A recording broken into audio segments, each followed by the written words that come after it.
अब जबकि एग्जाम बहुत ही पास आ चुके हैं, चाहे वो क्लास 9th हो, क्लास 10th हो, क्लास 11th हो, 12th हो, आईआईटी की तैयारी करने वाले बच्चे हो या अपनी मेडिकल नीट की तैयारी करने वाले बच्चे हो, सभी के पेपर बहुत करीब है।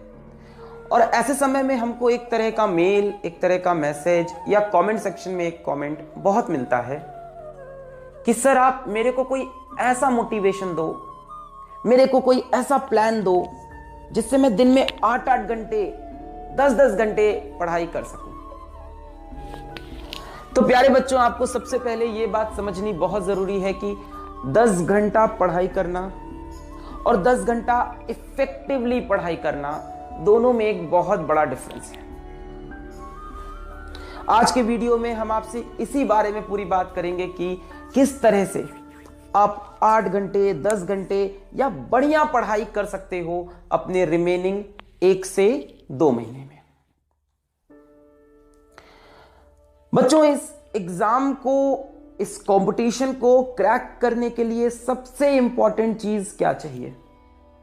कई लोग बोलेंगे प्रैक्टिस, कई लोग बोलेंगे हार्डवर्क, कई लोग बोलेंगे नॉलेज, कई लोग बोलेंगे अच्छी कोचिंग। किसी भी काम को करने के लिए सबसे इंपॉर्टेंट चीज होती है उस काम के पीछे आपका मकसद क्या है, आपका मोटिवेशन क्या है, आपकी इंस्पिरेशन क्या है उस काम के पीछे। अगर किसी काम को करने के लिए मेरे मन में कोई इंस्पिरेशन नहीं है तो उस काम के लिए कभी दिल से आग नहीं आएगी, दिल से कभी फीलिंग नहीं आएगी कि उस काम को करना ही है। और काम के लिए जो इंस्पिरेशन है वो मार्क्स नहीं होने चाहिए, वो बड़ी रैंक नहीं होनी चाहिए, वो किसी बहुत अच्छे कॉलेज में सिलेक्शन नहीं होना चाहिए। क्यों? क्योंकि ये बहुत ही छोटा मोटिवेशन हुआ। इससे कहीं बड़ा सोचो।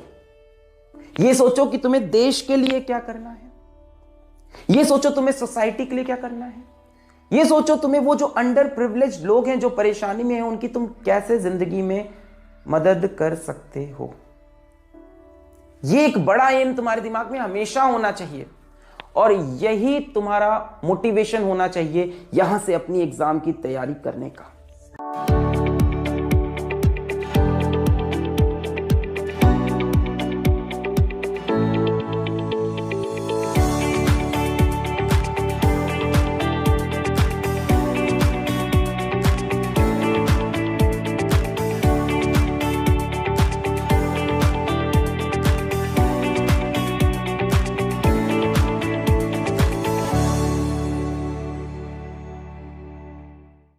तुम अच्छा करोगे, अच्छी पोस्ट पे जाओगे, अच्छे नंबर लाओगे, कुछ लाइफ में अच्छा करके दिखाओगे, अगल बगल के लोगों को इंस्पायर करोगे, उनकी फाइनेंशियली, फिजिकली, मेंटली हेल्प करोगे, पूरी सोसाइटी को ग्रो कराओगे। ये तुम्हारा ड्रीम, ये तुम्हारा पर्पस होना चाहिए। तो सबसे पहली चीज, फाइंड योर पर्पस। किसी और का नहीं, मेरी बातें पूरी मत सुनो, फाइंड योर पर्पस। पर्पस मिल गया साहब, आंख बंद किया, ऐसे सोचा, पर्पस मिल गया अपनी जिंदगी का।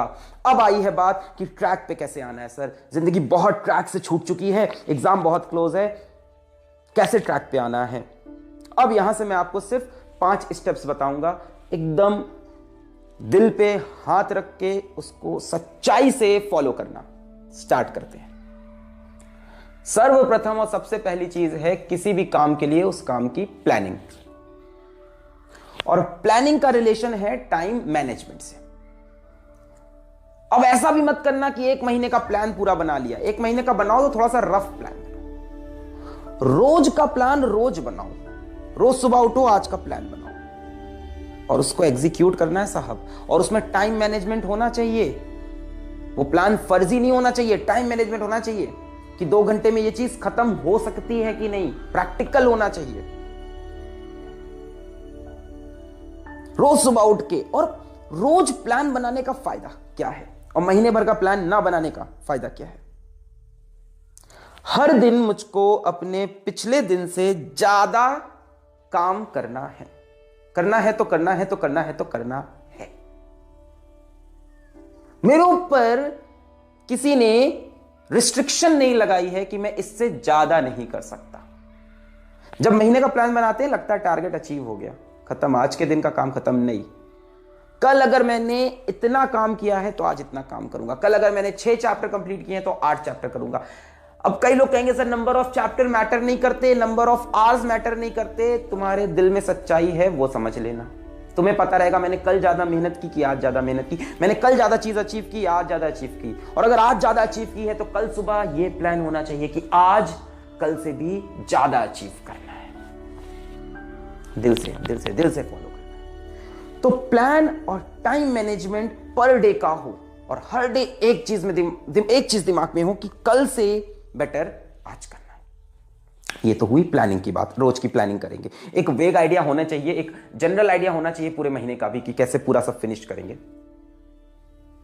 इसके बाद जो दूसरी प्रॉब्लम आती है या दूसरी जो मैं बात बताऊंगा वो है प्रोक्रेस्टिनेशन की, अपने काम को टाल देने की आदत की। इसे कल से कर लेंगे, आज तो शाम हो गई, अब कल सुबह नई शुरुआत होगी मेरे जिंदगी की। Tomorrow will be a new beginning of my whole life, और कल से सब चीजें स्टार्ट होगी। अब आपने इसमें किया क्या, आपने किया क्या, अपने दिमाग को आपने एक सिग्नल भेजा, अपने दिमाग को आपने एक सिग्नल भेजा कि ये काम बहुत टफ है, ये काम बहुत टफ है, ये मुझसे आज तो हो नहीं पा रहा है, इसको कल से शुरू करेंगे। अब वो इजी सी चीज हार्ड बन गई। नहीं सर वो हार्ड थी, तो वो हार्ड चीज हार्डर बन गई। जब आप काम को टालते जाते हो ना तो दिमाग को भी लगता है ये काम तो टफ होगा, इसको बंदा टाल रहा है बार बार या बंदी टाल रही है बार बार, वो सोच रहा है इसको कल करेंगे या सोच रही है कल करेंगे। तो जब भी किसी काम को आप प्रोक्रेस्टिनेट करते हो, आगे टालते हो, कल करेंगे, वो काम टफ होता जाता है, आपके दिमाग में प्रेशर बनता जाता है। तो ये तो 2 बातें हुई कि प्लान किया और चीजों को टालना बंद करना है। और तीसरी बात अब आती है कि सर ठीक है हमने पढ़ाई करना स्टार्ट कर दिया, कहानी स्टार्ट हो गई है, सर 1 घंटा पढ़ते हैं फिर मन करना बंद कर देता है, 2 घंटा पढ़ते हैं फिर मन करना बंद कर देता है। मतलब प्रॉब्लम यह है कि सर हैबिट कैसे बनेगी लंबे लंबे टाइम तक बैठकर पढ़ने की। अब आज इसमें मैं आपसे थोड़ा सा खुल के बातें करूंगा क्योंकि आप भी काफी बड़े हैं। तो मेरा एक जूनियर था कॉलेज में, तो उसको स्मोकिंग की बहुत गंदी हैबिट थी, बहुत गंदी।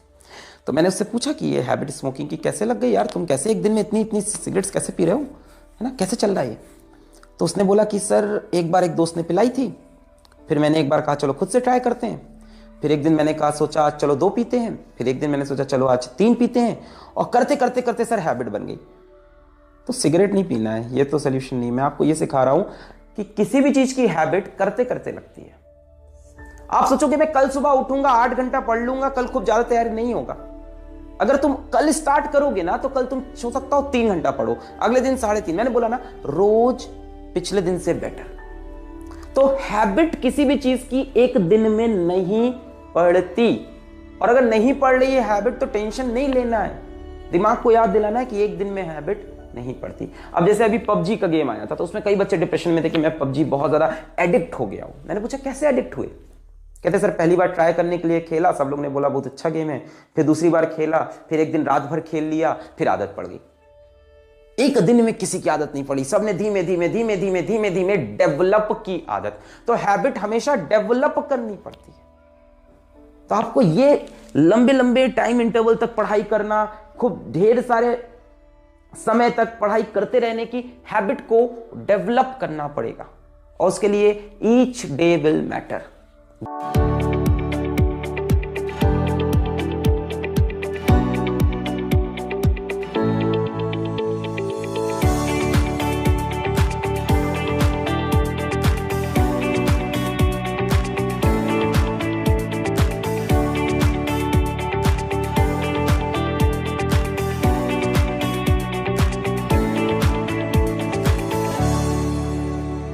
जिस दिन से शुरू करोगे वहां से आपको करीब 5-6 दिन 1 हफ्ता लग जाएगा जब आपकी एक बढ़िया हैबिट बनेगी, और ये हैबिट आपको आगे भी काम देगी, सिर्फ इस एग्जाम के लिए नहीं, आगे के लिए भी काम देगी। तो 3 बातें हो गई कि प्लान होना चाहिए, टाइम मैनेजमेंट होना चाहिए, और चीजों को टालना नहीं है, और हैबिट बननी है जिसमें टाइम लगेगा, और हैबिट बनाने के लिए रोज एफर्ट खुद से डालना पड़ेगा। चौथी बात है आपकी कर्म भूमि, जिसको आप अभी बोलोगे इंग्लिश में स्टडी स्पेस। कई लोग कहेंगे सर ये क्या है, मैं तो कहीं भी पढ़ लेता हूं, कभी बेड पे लेट के, कभी इधर बैठ के, कभी उधर बैठ के। अच्छा, अभी मैं यहाँ फिर गीता का ही रेफरेंस दूंगा कि वहां पे बोलता है किसी भी कर्म में 3 चीज इंपॉर्टेंट होती है। पहला, उस कर्म के पीछे आपका मकसद क्या है, जो कि मैंने मोटिवेशन में बताया। दूसरा, उस काम को कौन कर रहा है। और तीसरा, वो काम कहां पे हो रहा है। यानी कर्म भूमि या स्टडी स्पेस भी एक बहुत इंपॉर्टेंट रोल प्ले करती है। कई लोग हैं रजाई ओढ़ के साइड में बैठे हैं, पढ़ाई कर रहे हैं, साथ में मोबाइल चला रहे हैं, बगल से टीवी चल रहा है, बगल में कोई बातें कर रहा है, मतलब सारी चीजें चल रही हैं। यहां पे पढ़ाई में मन लगने वाला नहीं है। आपका एक स्टडी स्पेस होना चाहिए कि स्टडी टेबल हो, एक चेयर हो। नहीं, जरूरी नहीं कि आपके पास पैसा हो, बढ़िया टेबल बढ़िया चेयर, कोई भी हो सकती है। आपका एक कोना हो घर पे जहां पे आप पढ़ाई करोगे। एक जगह हो जहां आते ही आपके अंदर एक पॉजिटिव वाइब्स आने लगे कि ये जगह तो मेरे पढ़ाई करने की है, यहां तो मुझे पढ़ाई करनी है।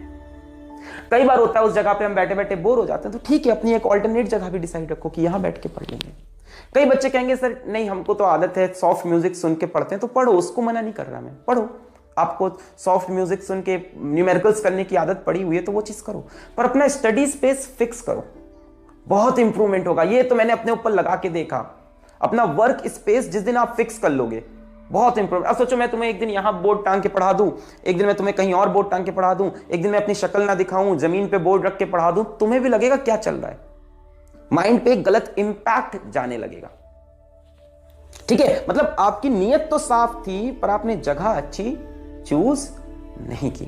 क्रिकेट मैच खेलना है तो उसके लिए पिच पे जाना पड़ेगा, तो पढ़ाई करनी है तो स्टडी टेबल पे बैठ कर कमर सीधी कर कर पढ़ाई करनी पड़ेगी। वो लेट कर पढ़ाई करने में इंटरेस्ट नहीं आएगा, नींद आएगी, नींद। एक 5वां और आखिरी पॉइंट या आखिरी बात जो मैं आपसे डिस्कस करूंगा, जो कि शायद इन सब बातों में सबसे इंपॉर्टेंट है, वो है एक पॉजिटिव माइंडसेट होना। पॉजिटिव माइंडसेट नहीं रखोगे ना तो दिमाग हमेशा एक्सक्यूज देगा। प्रोक्रेस्टिनेशन, वही एक्सक्यूज, चलो इस काम को कल कर लेंगे, चलो इस काम को बाद में कर लेंगे। नेगेटिविटी दिमाग में आएगी। देखो तुमको मैं जितनी बातें बता रहा हूं ये अगले 24 घंटे तक तुम्हारे दिमाग में रहेगी, उसके बाद उड़ने लगेगी। शैतान भी तो बहुत है तुम्हारे अगल बगल, जितनी भी गंदी सोच है, नेगेटिविटी, वो शैतान है। The day you stop making excuses, the day you stop making excuses, the day you take responsibility for yourself, the day you take responsibility for yourself is the day that you have made it. Stop making excuses, take responsibility of yourself with a positive mindset. वो excuses ना शैतान दे रहा है, तुम्हारे दिमाग की negativity है जो एक्सक्यूजेस लेके आती है। तो एक पॉजिटिव माइंडसेट होना बहुत जरूरी है। कैसे होगा मैं बताता हूं। अपनी डाइट पे ध्यान दो, उल्टी सीधी चीजें एग्जाम के वक्त मत खाओ कि मतलब खूब ढेर सारा जंक फूड खा रहे हो, उससे नींद आ रही है, नेगेटिविटी आ रही है। टाइमली अपने खाने को रखो, रेगुलेट करो। एक्सरसाइज कर सकते हो तो एक्सरसाइज करो, नहीं कर सकते हो तो मॉर्निंग वॉक पे जाओ, शाम पे खाने के बाद एक बार वॉक कर लो।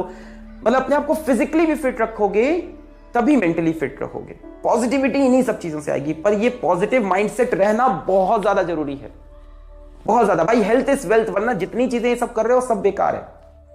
अगर दिमाग ही खराब हो रहा है, रात में नींद ही नहीं आ रही, सर में इक्वेशंस घूम रही हैं, तो ये सब करना किसी भी वर्थ का नहीं होगा।